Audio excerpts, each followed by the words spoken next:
किसी जंगल में 4 चोर रहते थे। वे चारों मिलकर चोरी करते और जो भी सामान उनके हाथ लगता उसे आपस में बराबर बराबर बांट लेते थे।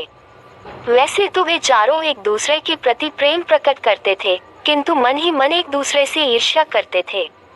वे चारों अपने मन में यही सोचते थे कि यदि किसी दिन मोटा माल मिल जाए तो वह अपने साथियों को मारकर सारा माल हड़प लेगा।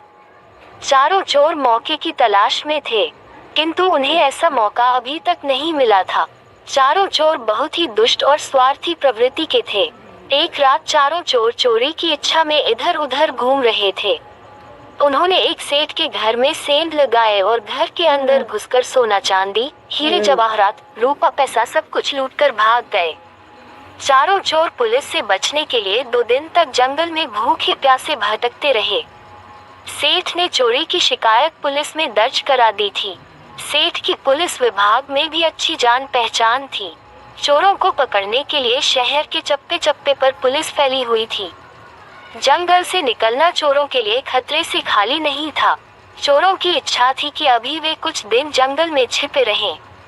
धीरे धीरे चोरों के पास खाने पीने का सामान समाप्त हो गया।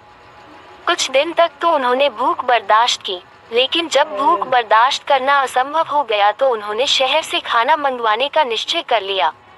आपस में सलाह करके 2 चोर शहर चले गए ताकि वहां की स्थिति का पता लगा सके और अपने साथियों के लिए भोजन भी ले आए।